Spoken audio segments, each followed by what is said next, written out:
Have you ever wondered what you're really saying when you say amen at the end of a prayer? We hear it all the time, in churches, in movies, even as a figure of speech, like amen to that. But this small word carries a profound weight and a history that stretches back thousands of years. It's way more than just a signal that the prayer is over. So, what's the hidden meaning packed into these two simple syllables? Let's dive in and uncover the true power of amen. To start, we need to travel back in time to the world of the Old Testament.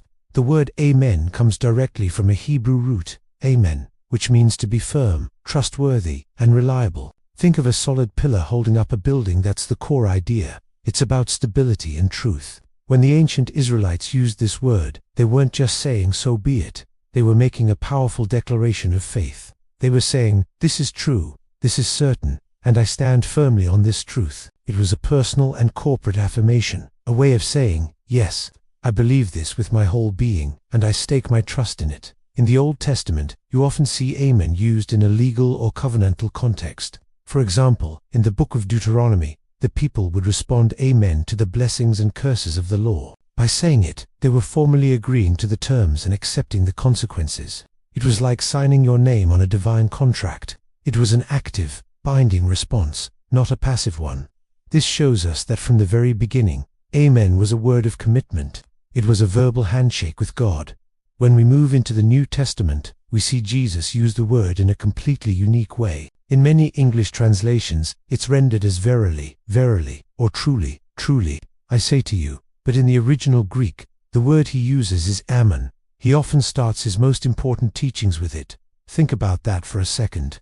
Instead of putting amen at the end, to confirm what was said, Jesus puts it at the beginning. He's essentially saying, what I am about to tell you is built on the ultimate foundation of truth. It is firm, it is certain, it is from God himself. By doing this, Jesus was identifying himself as the source of that truth. In fact, in the book of Revelation, one of Jesus' titles is the Amen, the faithful and true witness. He doesn't just speak truth, he is the truth. So, when we say amen today, at the end of our own prayers, we're tapping into this incredibly rich history.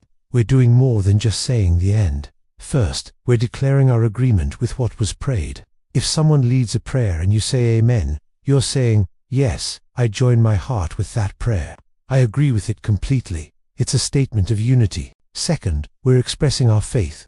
We're saying, I believe God has heard this prayer, and I trust that he is faithful to act according to his will. It's a declaration of confidence in God's character, that he is trustworthy and reliable, just like the original Hebrew root implies. It's a bold statement that says, I believe you, God. And finally, we are submitting to God's will. By saying amen, we're ultimately saying, let your will be done, not mine. It's an act of surrender, recognizing that God's plan is perfect, even if we don't fully understand it. It aligns our hearts with his purposes. So, the next time you bow your head in prayer and you get to the end, pause for a moment before you say that final word. Remember that you're not just closing a conversation, you're making a declaration of truth, an expression of faith, and an act of surrender. You are connecting with thousands of years of believers who stood on the same firm foundation. Amen isn't just a period at the end of a sentence. It's a powerful bridge connecting our hopes to God's faithfulness. Thank you so much for watching. If you found this interesting, please hit that like button and subscribe for more content that explores the deeper meaning behind our faith. Let me know in the comments what amen means to you. See you in the next video.